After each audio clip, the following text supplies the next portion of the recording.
శ్రీగురుభ్యో నమః. హరి ఓం.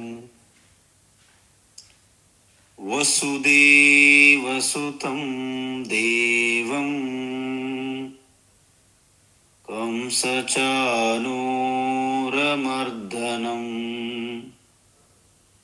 దేవకీ పరమానందం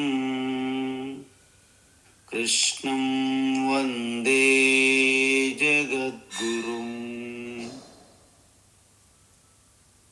తీర్త్వా మోహార్ణవం హత్వా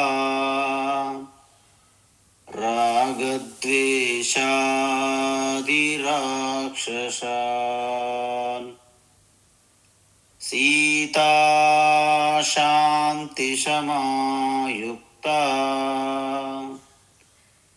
ఆత్మా రామో విరాజతే.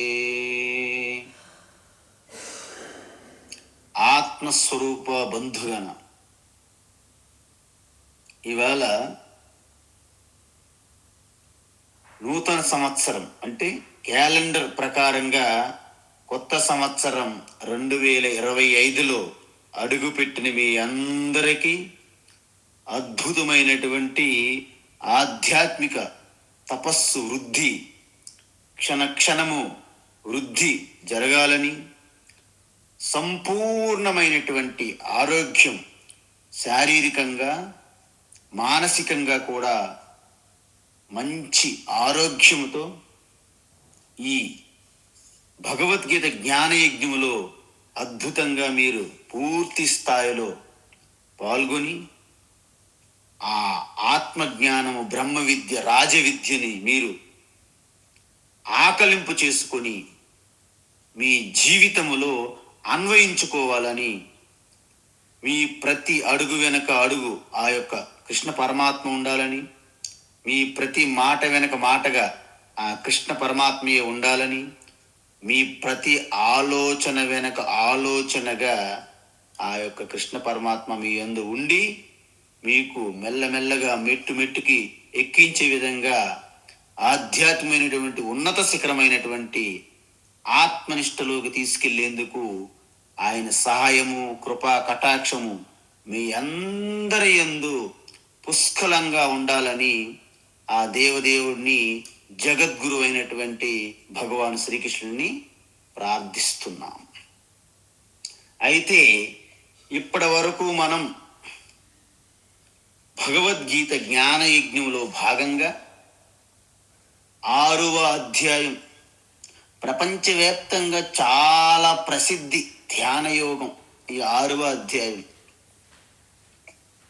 ఇది చదవలేక, దీని గురించి తెలుసుకోలేక ఎవరికి తోచిన వారు ఊహలు కల్పనలతో కొత్త కొత్త వరవడిలు పద్ధతులను సృష్టిస్తున్నారు. ముఖ్యంగా స్వయంభూ గురువుల వలన ఇవి జరుగుతూ ఉంటాయి. స్వయంభూ అంటే వారికి గురువు అంటూ ఎవరు ఉండరు, వారికి వారే గురువులుగా ప్రకటమవుతారు. ఈ దేశంలో, ఈ సమాజంలో ఎవరు గురువుగా వచ్చినా వారి చుట్టూ కొంతమంది భజన పరులు ఉంటారు. ఎవరైనా సరే, ఎలాంటి వారైనా సరే, ఎక్కడైనా సరే అలాంటి సమాజం ఇది. దేశకాల పరిస్థితుల యొక్క ప్రభావం ఏమో మరి. అయితే అలాంటి అపోహలు, కల్పనలు తోసిపుచ్చి యథార్థమైనటువంటి ధ్యాన యోగము గురించి భగవాన్ శ్రీకృష్ణ చెప్పడం జరిగింది. అందుకే వాస్తవానికి అర్జునునకు యుద్ధక్షేత్రంలో ఈ ధ్యానయోగం పనేముంటుంది అంటే, భగవాన్ కరుణామయుడు అనడానికి ఇది ఒక నిదర్శనం. యావత్తు జగత్తుకి అందరిలో జ్ఞానం ఉన్నప్పటికీ వారి జీవితములో అవసరమైనప్పుడు ఉపయోగపడదు. అది బ్యాక్గ్రౌండ్లోకి వెళ్ళిపోద్ది అనమాట, తలుపులు వేసుకొని. తర్వాత అంత హ్యాపీగా ఉండేటప్పుడు జ్ఞానం ప్రకటమవుతుంటుంది. ఆ స్థితి నుండి మనల్ని గట్టెక్కించడానికి ఈ ధ్యాన యోగం అనేది పెట్టడం జరిగింది. అయితే మనం చూసాం, ధ్యాన యోగమునకు వచ్చే ముందు మనము నిరంతరము పాటించే జాగ్రత్తలు చూసాం. వాటిని బహిరంగ సాధనలు అన్నాం. సమత్వ బుద్ధి, రాగద్వేషములను పూర్తిగా అదుపులో పెట్టుకోవడం, తర్వాత దృఢమైన ఆత్మవిశ్వాసము, పట్టు విడవని ప్రయత్నము, ఇవి ఉండాలి నిత్య నిరంతరం. అయితే ఇప్పుడు ధ్యానం చేసే సమయం వచ్చింది. ఈ ధ్యానం చేసే సమయంలో మనం తీసుకున్న జాగ్రత్తలని అంతరంగిక సాధనలు అంటారు. అంటే ఇంటిమేట్ అనమాట. ఇంకా మార్కెట్కి వెళ్ళి కూరగాయలన్నీ తీసుకొని రావడము ఒక ఎత్తు అయితే, మనం పెట్టుకున్నాం మన అల్మారాలోనూ ఫ్రిడ్జ్లోనూ ఎక్కడ దాచిపెట్టాం, కూరగాయలు చాలా ఉన్నాయి దాచిపెట్టాం. కానీ వంట ఎప్పుడు వండుతామో తెలియదు. సో వంట వండే ముందు కిచెన్లోకి వెళ్ళి అన్ని కూరగాయలు ఎలాగైతే కట్ చేసి రెడీ చేస్తామో దానిని అంతరంగిక సాధన అంటారు. కిచెన్లో చేసే పని అంతరంగిక సాధన. మార్కెట్ను తీసుకుని వస్తే బహిరంగ సాధన. దాన్ని మనం నిన్న ఎలా చెప్పాము, మన ప్రయాణం ఉన్నది ముక్తినాథ్కి వెళ్ళాల్సి ఉన్నది మనం. సో మన ఫ్లైట్ టికెట్స్ అన్నీ మనము ఏ ఏ వస్తువులు కావాలి, ఏ ఏ బుక్స్, ఎవరెవరు రావాలి, ఇవన్నీ ప్లాన్ చేసుకున్నాం. ప్రణాళిక గత 2 నెలలు 3 నెలల నుండి ముందు. దీని అంతటిని బహిరంగ సాధనలు అన్నాం. అయితే ఇక రేపే వెళ్ళాలి. ఈ మార్నింగ్ మనకి ఫ్లైట్కి వెళ్ళాలి, క్యాచ్ చేయాలి. సో ముందు రోజు మనము బోర్డింగ్ పాసు అన్ని చెక్ చేసుకొని ఆ ఎయిర్పోర్ట్లో ప్రవేశిస్తామన్నమాట. ఆ విధంగా ఇప్పుడు మనము ధ్యానములోకి ప్రవేశిస్తున్నాం. ఇంతవరకు అన్ని చెప్పాం. స్టార్ట్ చేయండి అంటారు మన పిల్లలు. స్టార్ట్ చేయండి, ఎంతవరకు ఇంక టైం వేస్ట్ చేస్తావు అన్నాడు. ఓకే స్టార్ట్ చేస్తున్నాం. ఇప్పుడు ధ్యానం స్టార్ట్ అవుతుంది. ఎలా అంటే పూర్తిగా ఏకాకి అన్నారు. ఏకాకి అంటే ఒంటరిగా, రెండో వ్యక్తికి తెలియకూడదు. లేదండి మా పిల్లలే కదా, పర్వాలేదు. పిల్లలైన ధ్యానంలో పిల్లలు మరి లేరు. మరి మా భర్త, మా భార్య, నో, జస్ట్ సే నో. అయితే ఏకాంత ప్రదేశంలో ఒంటరిగా ఉండాలి, చెయ్యాలి ధ్యానము. ఎప్పుడు చేయాలి? నిన్న మనం చూసాం. ఏ సమయములో అయితే మనస్సు శాంతంగా, సహజంగా శాంతంగా, స్థిరంగా, నిలకడగా ఉంటుందో. అందుకే ఆ సమయం పలాయన సమయం అని చెప్పలేము కాబట్టి, వ్యక్తికి బట్టి మారుతూ ఉంటుంది కాబట్టి, సాధారణంగా అంటే ఎక్కువ మంది దృష్టిలో పెట్టుకొని ప్రాతకాలం అనేది అనుకూలంగా ఉంటుందని గుర్తించారు. ఎందుకంటే ఆ ప్రాతకాలం అనేది మనస్సు గతములో జరిగిన వాటి బెంగ కానీ, భవిష్యత్తు గురించి ఊహించుకొని భయపడే ఆ పరిస్థితులు కానీ ఇంకా ఎఫెక్ట్ అవ్వు. అవి పడుకొని ఉంటాయి. కాసేపు మనస్సుకి స్వేచ్ఛ ఉంటుంది. ఆ సమయంలో మీరు బాగా నిద్రపోవాలి. ఎందుకు? మీరు బాగా నిద్రపోవాలంటే ఆ రోజంతా మీరు పూర్తి స్థాయిలో పని చెప్పాలి, శరీరానికి, మనసుకు, అన్నిటికీ. ఈ శరీరం మనసు బాగా అలసిపోతే రాత్రి అంటే ఎర్లీ టు బెడ్ అంటారు కదా, తొందరగా పడుకుంటే యూ జస్ట్ బెడ్ మీద శవంలో పడిపోవాలి. You just dying on the bed అంటారంట ఇంగ్లీష్లో. అందుకే ఈ నిద్రలేని ప్రాబ్లమ్స్ రావు. ధ్యానం చేసే వాళ్ళకి నిద్ర ప్రాబ్లం రాదు. ఇదొకటి మీకు అన్నిటికంటే ముఖ్యమైన ముందు వచ్చిన లాభం. అయితే ఈ విధంగా నిద్రపోవడం వలన మనసు ఫుల్గా పూర్తిగా రిఫ్రెష్ అయిపోతుంది అనమాట. అంటే కొత్త ఎనర్జీతో పులకింతులుగా అలా రిఫ్రెష్ అయి వస్తుంది అనమాట. దానికి వచ్చిన వెంటనే పట్టుకోవాలి మనం. నువ్వు ఇక్కడ ఎందుకు? మనస్సు అనేది ఒక ఉధృతంగా ప్రవహిస్తున్న నది లాంటిది అనమాట మనస్సు.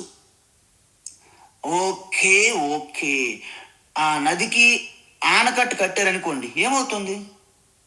నీరు ఆ చుట్టుపక్కల విలేజ్లు పంట పొలాలే కాక మొత్తం ముంచేస్తుంది. మరి మనం ఏం చేయాలి? ఆనకట్టేసే ముందు కాలువలన్నీ సెట్ చేసుకోవాలి. ఆ నీరుని మనము చాలా జాగ్రత్తగా శుభ్రంగా వాడుకోవాలి. మనస్సు కూడా మిగతా విషయాలన్నిటి వైపు వెళ్ళిపోతున్న పరుగులు తీస్తున్న మనసుని ఆనకట్ట అయితే వేశారు, ఇంకా ఎటువైపు మళ్ళిస్తున్నారు? మళ్ళించాలి. అదే ఈ నిధిధ్యాసన ప్రక్రియ. ఏంట నిధిధ్యాసన ప్రక్రియ? ఏ తత్వమైతే మీరు శ్రవణం చేశారో, ఇదంతా పంచభూతాత్మైనటువంటి నామరూప జగత్, ఇన్క్లూడింగ్ శరీరం కూడా నామరూప జగత్ కిందే వస్తుంది, ఇంద్రియములు కూడా జగత్ కిందే వస్తుంది, జడ పదార్థమే. బుద్ధి మనసు కూడా జడమే, అది కూడా ప్రకృతిదే. అవి దాటించి ఉన్నటువంటి చైతన్య స్ఫురణం శాశ్వతం, సర్వవ్యాపి. నజాయితీ అంటే పుట్టుకలేదు, నమ్రియత అంటే మరణం లేనిది, చిదానంద రూప శివ నేను. ఆ శ్రవణ జ్ఞానాన్ని మీరు నిధిధ్యాసనంలో మరొకసారి అలాగ స్మరణకు తెచ్చుకోవాలి. సో ఈ విధంగా యత చిత్తాత్మ, ఇక్కడ యత అంటే ఏంటంటే నియంత్రించుకోవడం, స్వాధీనపరుచుకోవడం. చిత్తాత్మ ఏకాకి యత చిత్తాత్మ. తర్వాత ఏమన్నారు భగవాన్ శ్రీకృష్ణ? నిరాశీహి అంటే, నిరాశీహి అంటే ఆశ అంటే కోరిక, అంటే ఎటువంటి కోరికలు లేకుండా.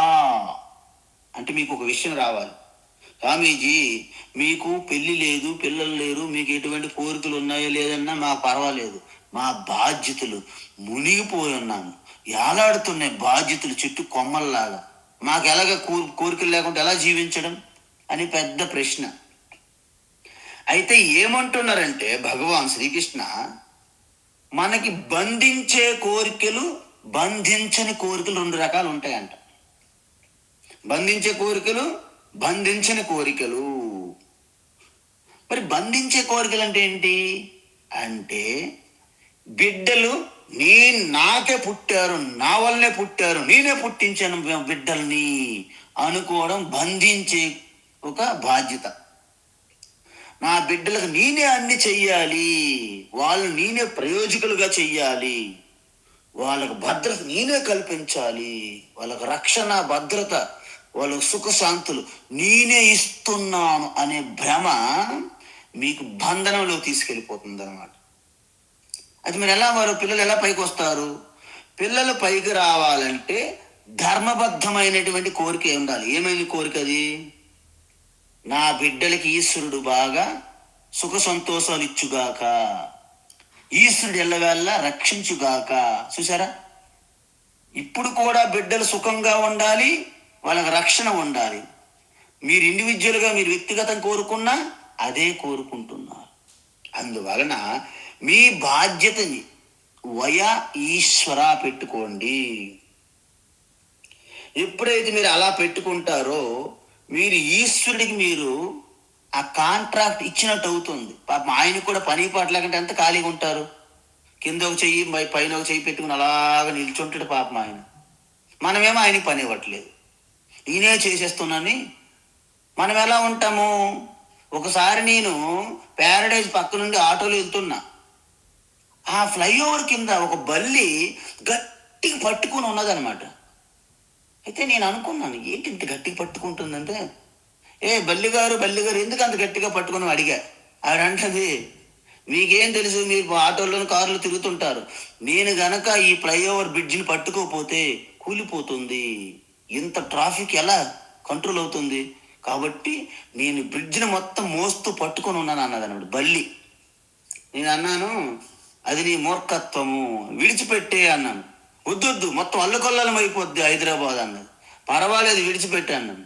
బల్లి ఒక్కసారిగా విడిచిపెట్టేసరికి ఏమీ కాలే, ఆ భ్రమ పోయింది బల్లిది. ఓహో, ఎన్నాళ్ళు నేను భ్రమపడ్డాను అనుకున్నది బల్లి. బల్లి జ్ఞానోదయం అయ్యింది.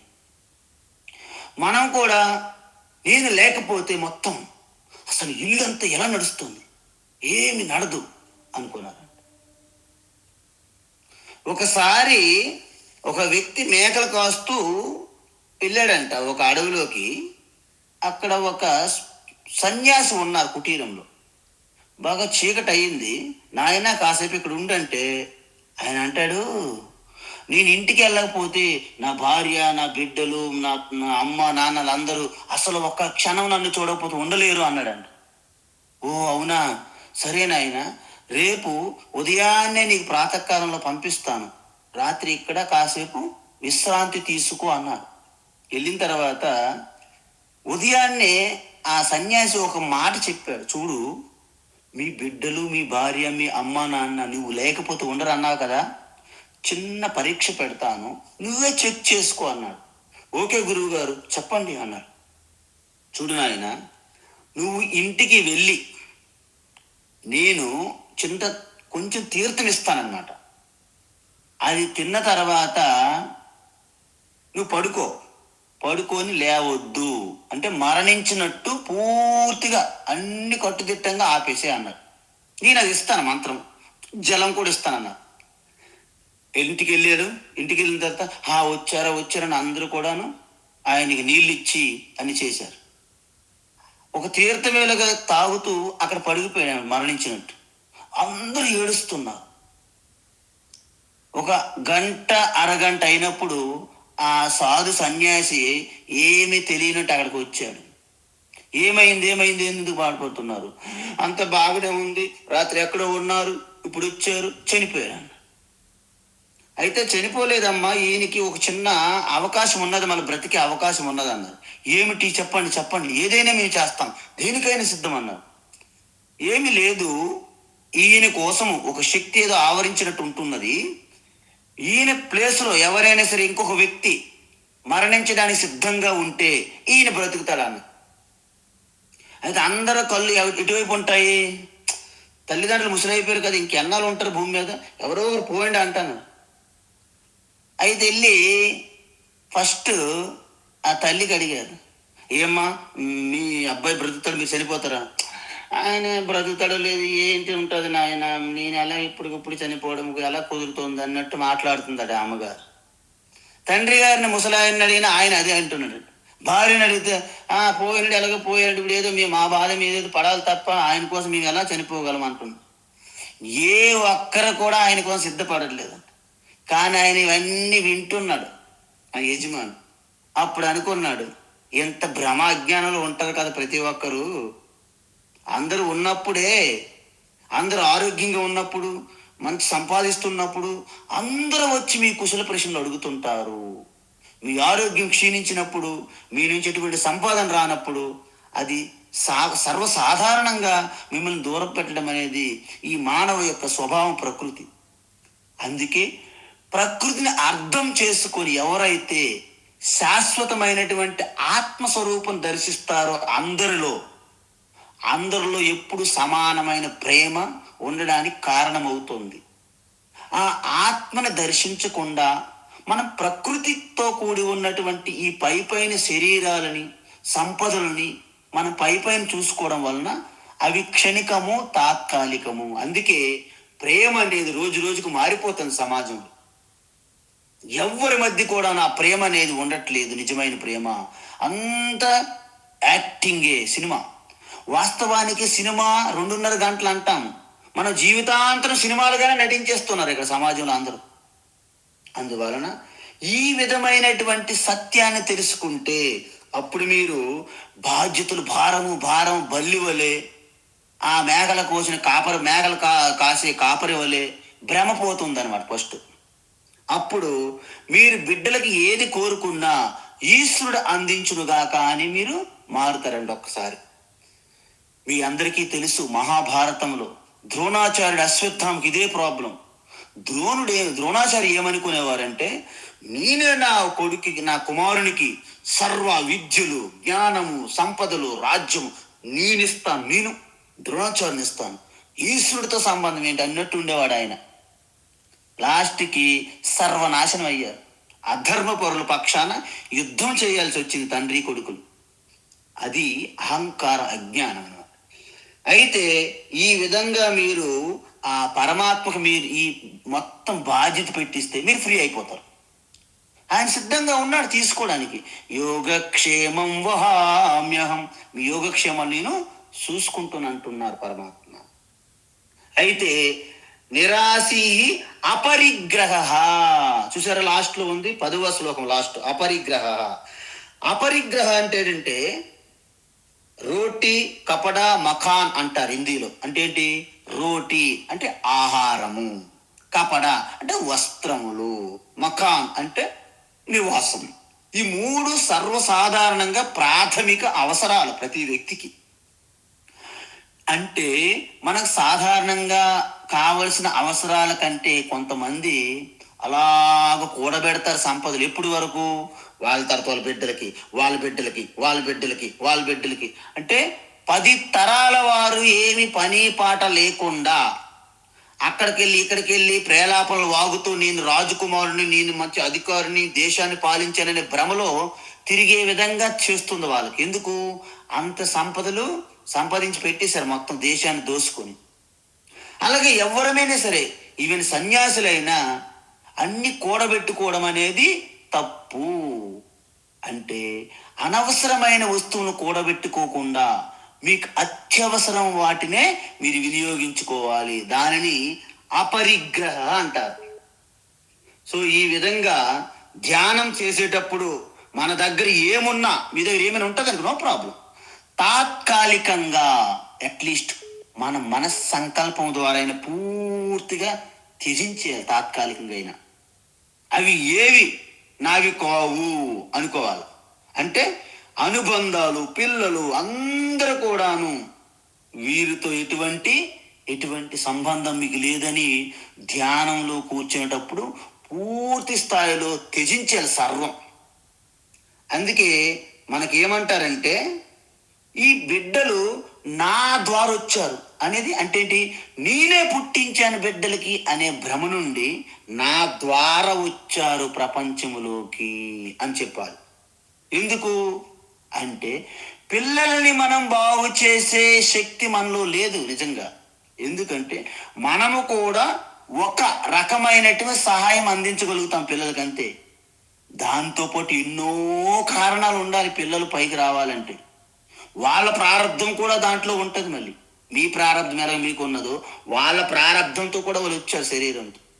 సో మీరు ఒక్కరే పిల్లలకి పైకి తీసుకొస్తామంటే అది అయ్యే పని కాదు. కాబట్టి మీ ప్రయత్నము అందులో అవసరమే.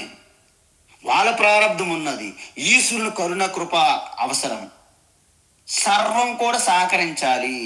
ఇది తెలుసుకుంటే మీకు ఆ భ్రమ అనేది పోతుంది. ఓహో, పిల్లలు నా నుంచి వచ్చారు, మా నుండి వచ్చారు అనే దానికంటే మా ద్వారా ఈశ్వరుడు తెప్పించాడు, బిడ్డల్ని పుట్టించారు కాబట్టి వీళ్ళందరూ కూడాను ఈశ్వరుని బిడ్డలే అనే భావన మీలో కలగాలి.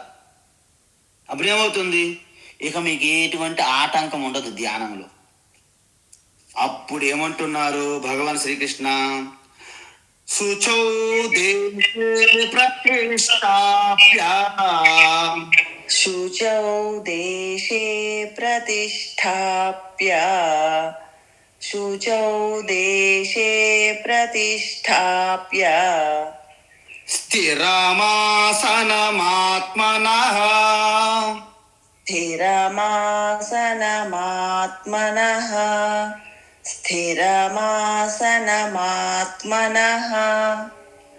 నాత్యుచ్ఛ్రితం నాతి నీచం, నాత్యుచ్ఛ్రితం నాతి నీచం, నాత్యుచ్ఛ్రితం నాతి నీచం, చైలాజినకుశోత్తరం, చైలాజినకుశోత్తరం, చైలాజినకుశోత్తరం, శుచౌ దేశే ప్రతిష్టాప్య, స్థిరమాసనమాత్మనః, స్థిరమాసనమాత్మనః शुचौ देशे प्रतिष्ठाप्य स्थिरमासनमात्मनः शुचौ देशे प्रतिष्ठाप्य स्थिरमासनमात्मनः నాత్యుస్థితం నాతి నీచం చైలాజినకుశోత్తరం नात्युच्छ्रितं नातिनीचं चैलाजिनकुशोत्तरम् नात्युच्छ्रितं नातिनीचं चैलाजिनकुशोत्तरम् ఇప్పుడు ఇది ఎలా చెప్తున్నారంటే ఆసనంలో కూర్చునేటప్పుడు మనం తీసుకునే విధానాలు జాగ్రత్తల గురించి చెప్తున్నారన్నమాట. అంటే ఏమిటి, జనరల్గా మనము ధ్యానం చెయ్యాలనే అడావుడితో ఎక్కడ పడితే అక్కడ కూర్చుని పోచేస్తాం అనుకుంటాం. కానీ అక్కడ ఆ ప్రదేశం శుభ్రంగా శౌచంగా ఉన్నదా లేదా చూసుకోవాలి ముందు.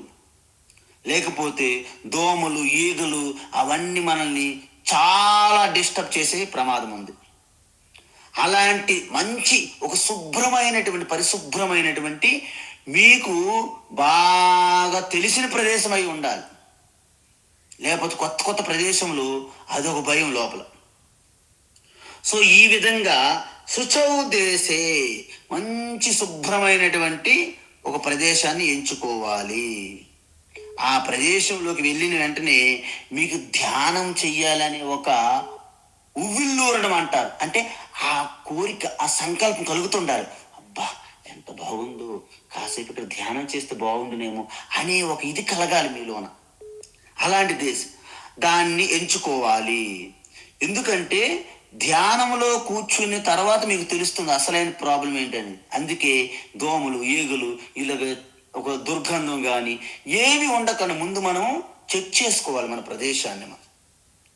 అంటే మీరు చింతన చేయాలంటే ఆటోమేటిక్గా సహజంగానే ధ్యానంలోకి వెళ్ళిపోయి నెట్టే విధంగా ఉంటుంది ఆ ప్రదేశం మనకి. ఒక్కొక్కసారి మనం అనుకుంటే ఎందుకో తెలియదు, కొన్నిసార్లు మనం కొన్ని ప్రదేశాలకు వెళితే అబ్బా కాసేపు ఇక్కడ ధ్యానంలో కూర్చుంటాం, అర్జెంట్ రావాలి అంటే ఒక 5 నిమిషాలు టైం ఇవ్వండి అంటాం. ఎందుకు?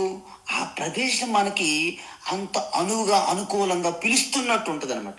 రండి please SIT here, do some time meditation అన్నట్టు ఉంటుంది అనమాట కాల్. అలాంటి ప్రదేశాన్ని మనము ఎంచుకోవాలి. శుచౌ దేశే ప్రతిష్టాప్య. అయితే అలాంటి ప్రదేశాన్ని ఎప్పుడైతే ఏర్పరచుకుంటామో తర్వాత ఏమంటున్నారు, ఆసనం. ఇప్పుడు 3వ దానికి వచ్చాం మనం. ఇంతకుముందు ఏం చెప్పాను నేను? దేశము కాలం చెప్పాను.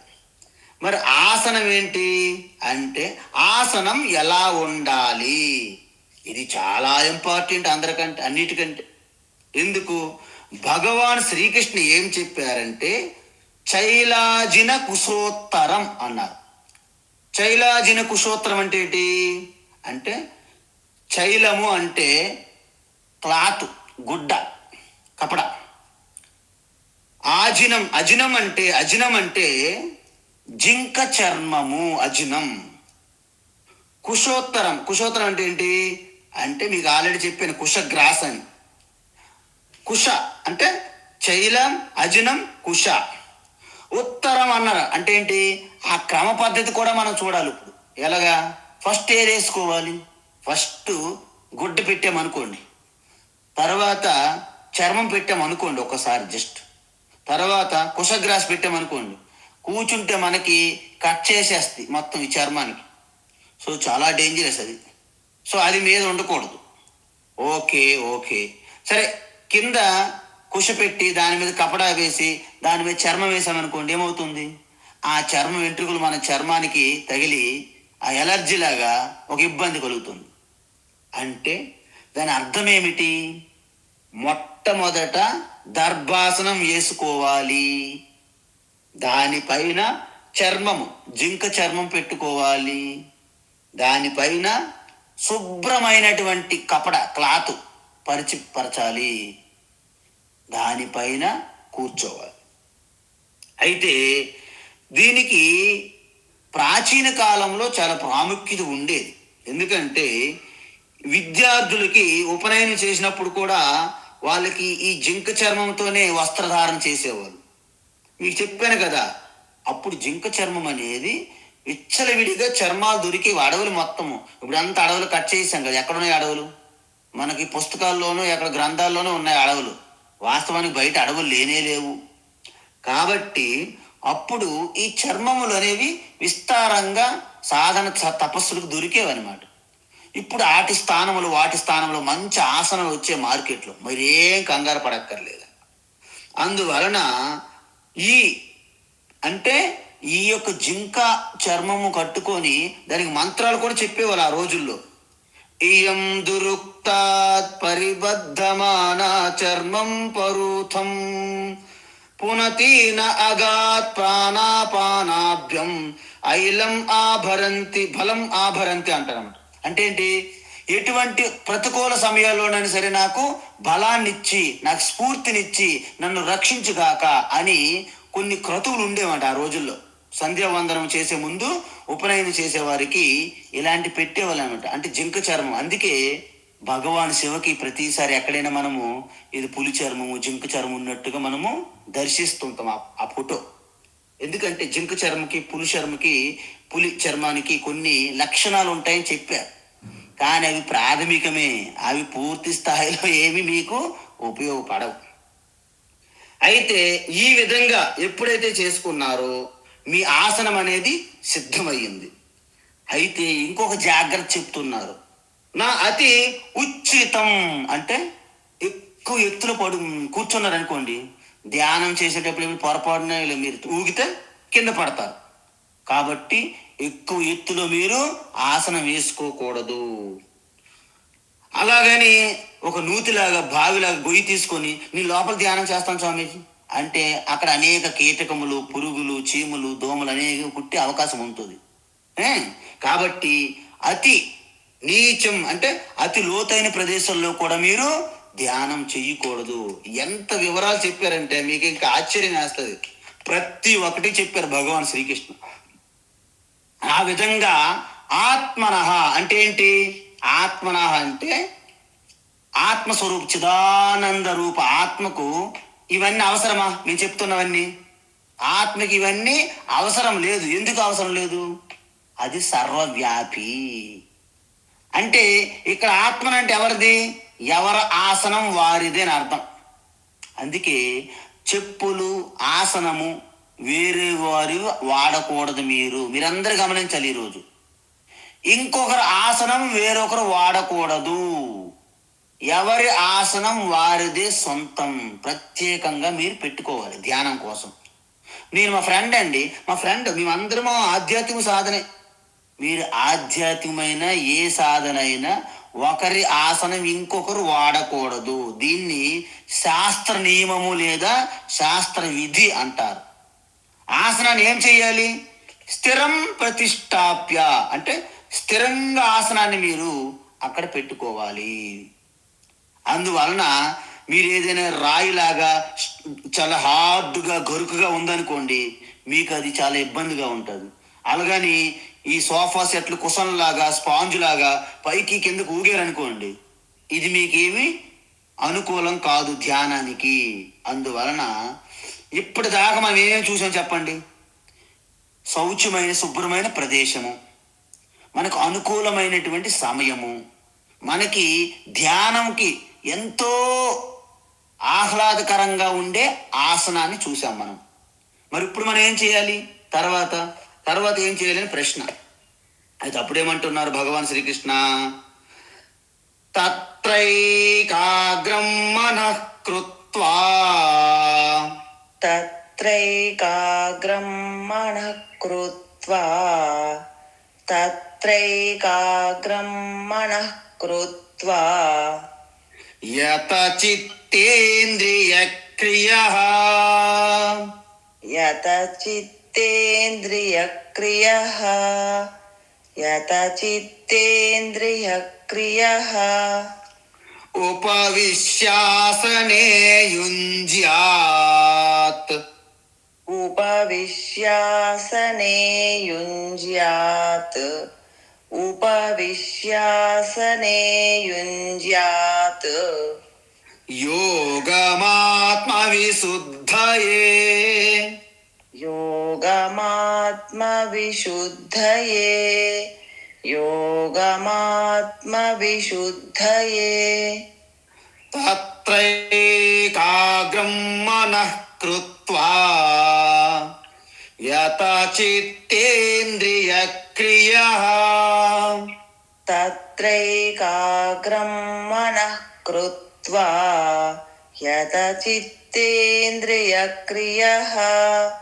तत्रैकाग्रं मनः कृत्वा यतचित्तेन्द्रियक्रियः उपविश्यासने युञ्ज्यात् योगमात्मविशुद्धये उपविश्यासने युञ्ज्यात् योगमात्मविशुद्धये उपविश्यासने युञ्ज्यात् योगमात्मविशुद्धये ఆ ఇప్పుడు ఆసనం సిద్ధమైంది. ఆసనంలో కూర్చున్నారు మీరు ఆల్రెడీ. ఇప్పుడు మీరు అందరూ ఆసనంలో కూర్చున్నారు. చూసారా, ఎక్కడి నుండో మనం ఆసనం మీద వరకు వచ్చాము ఇప్పుడు వరకు. అయితే ఇప్పుడేం చెప్తున్నారంటే తత్ర, తత్ర అంటే ఎక్కడ? తత్ర ఆసనే ఉపవిశ్య అంటే మీరు ఏదైతే ఇంతవరకు ఆసనాన్ని చేసుకున్నారో, మంచి ఆసనాన్ని ఏర్పరచుకున్నారో దాని మీదే కూర్చోవాలి.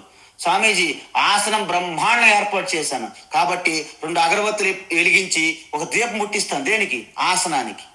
అలాంటివి చేయకూడదు. మనం ఆ ఆసనం మీదే మీరు కూర్చోవాలి. శుభ్రంగా చేసిన ఆసనం మీదే కూర్చోవాలి. అయితే యత చిత్తేంద్రియ క్రియ అంటే అన్ని వ్యవహారాలు, మానసికంగా శారీరకంగా అన్ని వ్యవహారాల నుండి మీరు పూర్తిగా వెనక మరలించి వాటిని ఒక తాత్కాలికంగా బంద్ చేసేయాలి అంతే. అంటే భూమి ఆకాశము దద్దరిల్లుతున్నా మీరు చలించకూడదు. అంటే యత అంటే దాన్ని అదుపులో పెట్టుకోవాలి. దేంట్ని? ఇంద్రియ అంటే కర్మేంద్రియములు, జ్ఞానేంద్రియములు. మీ అందరికీ చెప్పాను జ్ఞానేంద్రియములు అంటే ఏమిటి, కర్మేంద్రియాలు అంటే ఏమిటి చాలా సార్లు చెప్పాను. స్వామీజీ జ్ఞానేంద్రియాలు కర్మేంద్రియాలు తప్ప మిగతావంతా నాకు అర్థమైంది, ఆ 2 మాత్రం అర్థం కాలేదన్నారనుకోండి, చాలా కష్టం నాకు. ఎందుకంటే ఈ చెవులు, కళ్ళు, ముక్కు, నాలుక, చర్మం వీటిని జ్ఞానేంద్రియములు అంటారు.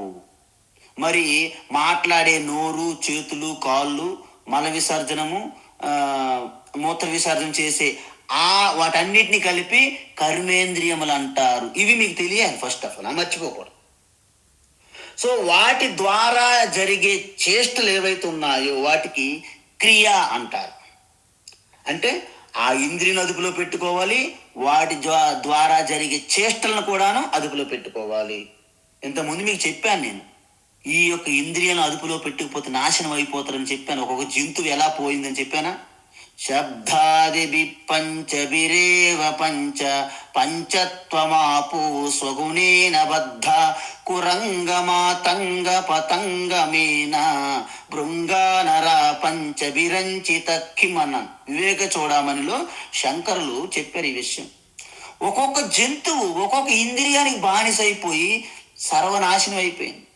మనం ఇన్ని 5 ఇంద్రియములు కూడా బానిసలైపోతే మన బ్రతుకు అనేది మనమే ఊహించుకోమని మనకు వదిలేశాడు ఆయన కూడా ఊహించలేదు, తప్పదు.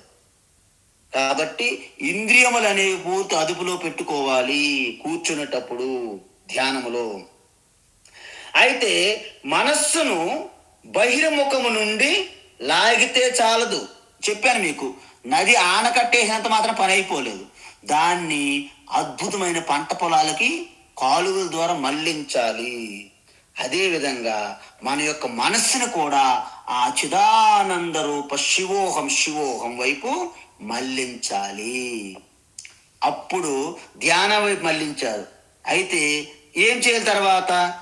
ఏకాగ్రం. తత్ర ఏకాగ్రం.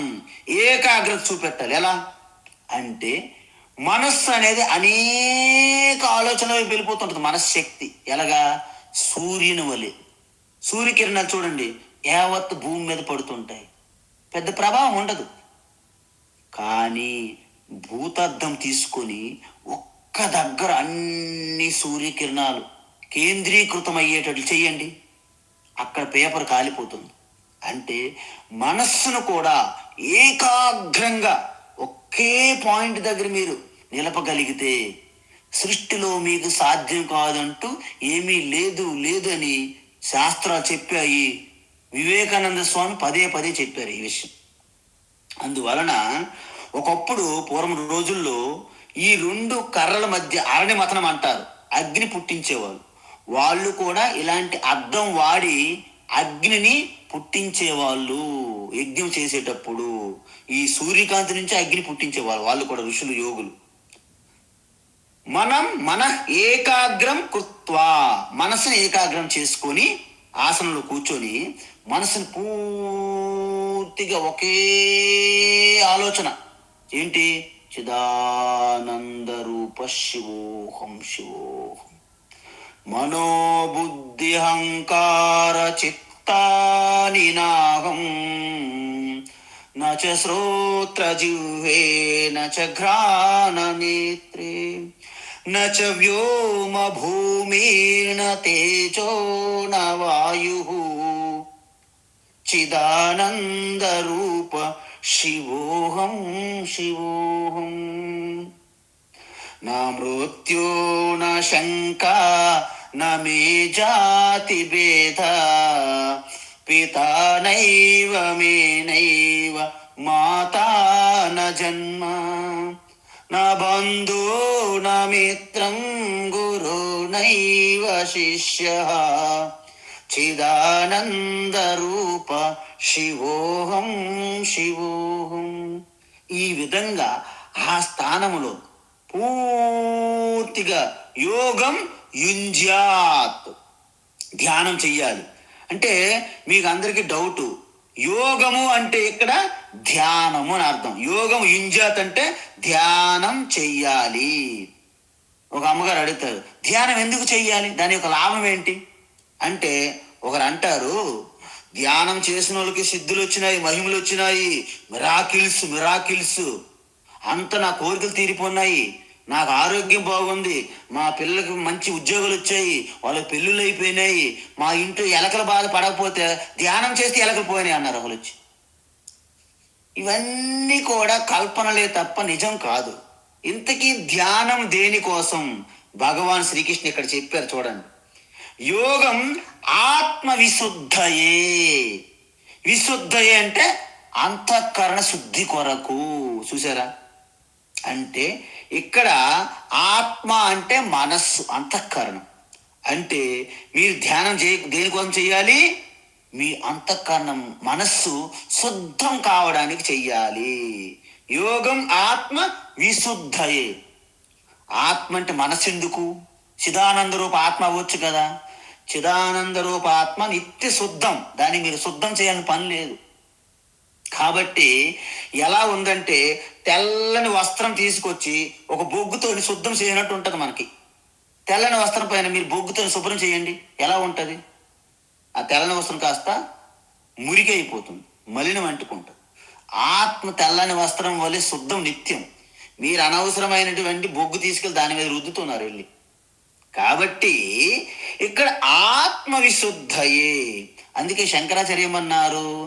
చిత్తస్య శుద్ధయే కర్మ నతు వస్తూపలబ్ధయే వస్తు సిద్ధిర్విచారేణ నకించిత్ కర్మ కోటిభిః.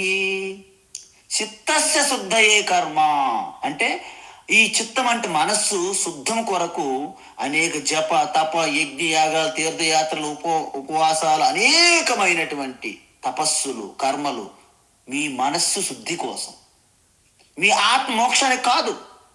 మరి ఆత్మజ్ఞానం కోసం ఏం చేయాలి? ఆ ఆత్మ పొందాలంటే విచారణ చెయ్యాలి. నేనేంటి, నేను కానిదేమిటి అని విచారణ చెయ్యాలి వివేకముతో. అందువలన కోటి కర్మలు చేసిన మీకు ఆత్మజ్ఞానం కలగదని స్పష్టం చేశారు శాస్త్రాలు. అందువలన ఇక్కడ ఏంటంటారంటే వేదాంతము అంటే భగవద్గీత బ్రహ్మ విద్య శాస్త్ర విచారణ ద్వారే జ్ఞానోత్పత్తి అనేది మనం అక్కడ ఎప్పుడు కాంప్రమైజ్ అవ్వట్లేదు మనం. అందువలన ఇంతకీ ధ్యానం వల్ల లాభం ఏంటి? మల విక్షేపంగా ఉన్నటువంటి మన లోపల ఆ అశుద్ధి నివృత్త్యర్థం ధ్యానాభ్యాస కుర్యాత్ అన్నారు. అంటే మనలో మలం అనేది ఉంది కప్పివేసి, ఎలాగా? కామ క్రోధ రాగ ద్వేషాలుగా కప్పివేయబడి పడుకొని ఉన్నాయి, అలాగ సమయం కోసం వేచి చూస్తున్నాయి. దానిని మలం అంటారు. దాని మూలంగా మనస్సు చిత్త భ్రమించినట్టు విక్షేపంగా అనేక వైపులు పరుగులు తీస్తుంది మనసు. దాన్ని విక్షేపం అంటారు. ఈ రెండు కలిపి మనకు పోగొట్టాలంటే మనం ఏం చేయాలి? ఆ మలినాన్ని పోగొట్టాలి. శ్రవణం చేశాం, జ్ఞానం తెలుసుకుంది. అయితే మీ లోపల ఉన్నటువంటి దేహాభిమానం ఇంక వదలదు మీకు. ఎందుకు? అనేక జన్మల నుండి నేను మనిషిని కదా, నేను శరీరాన్ని కదా, దీన్ని బాగా పెట్టుకోవాలి, దీన్ని తయారు చేసుకోవాలి అనే భ్రమలో ఉంటాం మనం. మనకు జ్ఞానం వచ్చినప్పటికీ ఈ దేహాభిమానం వదలదు మనకి. మీరు చూడండి, కొన్ని పనులు మీరు చేస్తూ చేస్తూ ఒకసారి మానేశారనుకోండి, ఆ పనుల యొక్క అలవాటు మీలో ఉంటుంది. మనము కొన్ని అల్మార్లో కొన్ని వస్తువులు పెట్టుకుంటాం కొన్ని సంవత్సరాల నుండి. ఒక్కొక్కసారి ఇల్లు మార్చేటప్పుడు ఆ ప్లేసులు మారుస్తుంటాం. కానీ ఒక్కసారి మనం ఏం చేస్తాం? వంటగది బాత్రూమ్ చేశారనుకోండి, అమ్మగారు వంటగది అనుకుని బాత్రూమ్ వెళ్ళిపోతారు. ఒక్కొక్కసారి ఆవిడకి జ్ఞానం ఉంది, ఆవిడే మార్చారు. కానీ అలవాట్లో పొరపాటు అంటారు మన వాళ్ళు. చాలా మంది విన్నారా? దీన్నే విపరీత భావనలు అంటారు. వాటిని కూడా పూర్తిగా నిర్మూలించాలంటే ఈ నిధిధ్యాసనం అవసరము. ఇంతకుముందు మనం చూసాం, ఉపాసన ధ్యానం అంటే జ్ఞానం పొందే ముందు దానికి యోగ్యత కోసం చేసే ఆ ధ్యానాన్ని ఉపాసన ధ్యానం అంటారు. శ్రవణము మననము తర్వాత మీరు ఆల్రెడీ జ్ఞానం ఉంది మీకు. అంటే టీలో పంచదార అడుగు భాగంలో ఉన్నట్టుగా మీకు జ్ఞానం ఉంది, కానీ అది మీకు ఆ రుచి ఇవ్వట్లేదు, మీ జీవితంలో కనిపించట్లేదు ఆ జ్ఞానం. దానికోసం నిధిధ్యాసనం చెయ్యాలి. నిధి కాదు, నిధి ధ్యాసనం అనాలి. నిధి అనకూడదు ఇక్కడ, నిధిధ్యాసనం అనాలి. ఇది చేయడం వలన మీలో ఆ జ్ఞానం అంతా జీర్ణమైపోయి నరాల కణాల్లోని స్వప్నంలో కూడా మీరు అద్భుతమైనటువంటి చిదానంద రూపలా ఉండాలి, శివలా. అయితే దీన్ని ఇలా చెయ్యాలి, ఓకేనా? ఈ విధంగా చేస్తే ఇంతకీ నేను ధ్యానంలో పర్ఫెక్ట్గా ఉన్నాను. అయితే దేన్ని స్మరించాలి అని ప్రశ్న వస్తుంది ఇక్కడ. అయితే భగవాన్ ఏమంటున్నారంటే,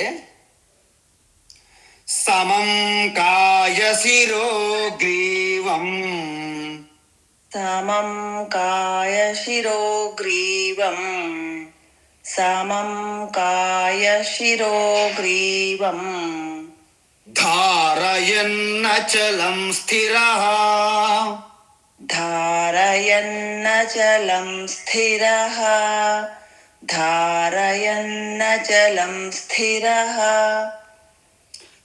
సంప్రేక్ష్య నాసికాగ్రం స్వం, సంప్రేక్ష్య నాసికాగ్రం స్వం, సంప్రేక్ష్య నాసికాగ్రం స్వం, దిశశ్చానవలోకయన్, దిశశ్చానవలోకయన్, దిశశ్చానవలోకయన్, సమం కాయ శిరో గ్రీవం, ధారయన్నచలం స్థిరః, సమం కాయ శిరో గ్రీవం, ధారయన్నచలం స్థిరః, సమం కాయ శిరో గ్రీవం, ధారయన్నచలం స్థిరః, సంప్రేక్ష్య నాసికాగ్రం స్వం, దిశశ్చానవలోకయన్, సంప్రేక్ష్య నాసికాగ్రం స్వం దిశశ్చానవలోకయన్ సంప్రేక్ష్య నాసికాగ్రం స్వం దిశశ్చానవలోకయన్. ఉత్తమం. అయితే ధ్యానం చేసే విధానంలో కూడా కొన్ని వివరాలు మనము జాగ్రత్త తీసుకోవాలి. ఎందుకు? వాటి గురించి ఇక్కడ చెప్తున్నారు భగవాన్ శ్రీకృష్ణ. ఎందుకంటే కూర్చొని ధ్యానం చేయగలిగితే బాగుంటుందే కానీ కూర్చోలేకపోతే ఏం చేయాలి చెప్పండి మీరు. అయితే మీరు ఎక్కడ కూర్చుంటే బాగుంటుందో అక్కడ కూర్చోండి, పర్వాలేదు. స్వామీజీ నేను అసలు కూర్చోలేను స్వామీజీ. మరి ఇప్పుడు కుర్చీ మీద కూర్చుంటారా? కుర్చీ మీద కూడా చాలా కష్టం. పోనీ మీరు పడుకుంటారా? ఓకే, పడుకొని కూడా ధ్యానం చెయ్యొచ్చు, తప్పేం లేదు. మీరేమి సిగ్గుపడవని పని లేదు. ఇక్కడ మనం ఏమి ఒలింపిక్స్లోకి పథకాల కోసం పోటీ పడట్లేదు. ఇది ఎవరి కోసం? మోక్షం కోసం. కాబట్టి మీరు యాక్చువల్లీ కింద కూర్చొని చేయాలనే ఉంటుంది రూలు, కానీ అది తప్పనిసరి కాదు. అందువలన మీకు ఎక్కడ ఈజీ చైర్లోనో కిందో పైనో ఎక్కడ వీలైతే అవసరమైతే అలాగ నడుము వాల్చుకోవడానికి మీరు ధ్యానం చేయొచ్చు. కానీ ధ్యానం చేసేటప్పుడు ఎటువంటి మీకు షరతులు కండిషన్స్ లేవు. అంతే చూడండి, మనకి బెయిల్ ఇస్తారు కొన్నిసార్లు, కానీ పూర్తి బెయిల్ ఇవ్వరు అనమాట. కండిషన్ బెయిల్ అంటారు అక్కడ. వాళ్ళు 66 కండిషన్లు ఇస్తారు. ఆ కండిషన్తో బెయిల్ తీసుకోవడం కంటే జైల్లో ఉండడమే బెటర్ అన్నాడు ఒక ఖైదీ నా దగ్గరికి వచ్చి. స్వామీజీ ఈ కండిషన్లు తీసుకోవడం కంటే హ్యాపీగా జైల్లో మేము ఉండడమే మంచిది అన్నారు. కాబట్టి ధ్యానంలో చేసేటప్పుడు మీ కండిషన్స్ ఏమి ఉండకూడదు కూడా. అందుకే నేనేమంటాను మీకు, విశ్రాంతిగా కూర్చోండి అంటే మీరు ఫ్రీ ఉండాలి. మీరు ఎవరో చెప్తున్నారు ఇది తప్పేమో ఇది పాపమేమో ఇలాంటి పెట్టుకోకూడదు భ్రమలు. కాబట్టి మీరు ఎన్ని చేసినప్పటికీ ఒక ధనవంతులు ఉంటారు, వాళ్ళ పిల్లల కోసం స్పెషల్ స్టడీ రూములు అన్ని ఫెసిలిటీస్ ఉంటాయి, వాడి చదువేమో 0. అందువలన మీరు ఎన్ని సదుపాయాలు ఎన్ని ఏర్పాట్లు చేశారని ఆధారపడదు మీ ధ్యానం. మీరు ఎప్పుడు కూడాను పూర్తిగా మీకు అనుకూలమైన ప్రదేశాన్ని మీరు ఏర్పాటు చేసుకోవడమే. ఇంకోటి గమనించండి, సమం కాయ శిరోగ్రీవం. రోజు మీకు చెప్తున్నాను, శరీరము, మెడ, శిరస్సు అదే చెప్పారు ఇక్కడ భగవాన్. మరి ధ్యానంలో ఎక్కడి నుంచి చెప్తున్నాను అనుకున్నారు? అన్ని ఎక్కడి నుంచి తీసుకొచ్చే మీకు చెప్తున్నాం రోజు మన మెడిటేషన్. అందువలన శరీరం యొక్క స్థితి ఎలా ఉండాలి? సమం కాయ శిరోగ్రీవం. కాయం అంటే శరీరము, శిరస్సు అంటే శిరస్సు, గ్రీవం అంటే మెడ. ఈ గ్రీవం అంటారు చూడండి, మెడ, శిరస్సు, కాయము. ఈ 3 నిటారుగా ఉండాలి. అంటే భూమి నుండి 90 డిగ్రీలు లంబంగా ఉండాలన్నమాట. అప్పుడు మీకు స్పష్టమైన ఆక్సిజను రక్త ప్రసరణ బాగా జరిగి మీలో ఉత్సాహం వస్తుందన్నమాట. అందువలన అలా ఉన్న తర్వాత ఏం చేయాలి? అచలం స్థిర. నిటారుగా కూర్చోడమే కాదు, కదలకుండా స్థిరంగా ఉండాలి, విశ్రాంతిగా ఉండాలి. ఆ తర్వాత ఏం చేయాలి అనేది రేపు చూద్దాం. ఎందుకంటే ఈ రోజు వరకు నిటారుగా స్థిరంగా ఆసనం మీద కూర్చొని స్థితి వరకు వచ్చాం మనం. రేపు నెక్స్ట్ ఏం చేయాలనేది రేపు చెప్తారు, అది నేను కూడా రేపు మీకు అందిస్తాను. హరి ఓం తత్సత్. సర్వం శ్రీకృష్ణార్పణమస్తు. ఓం శ్రీ గురుభ్యో నమః. ఓం శ్రీ గురుభ్యో నమః. మహాదేవ్ అండి. మహాదేవ్.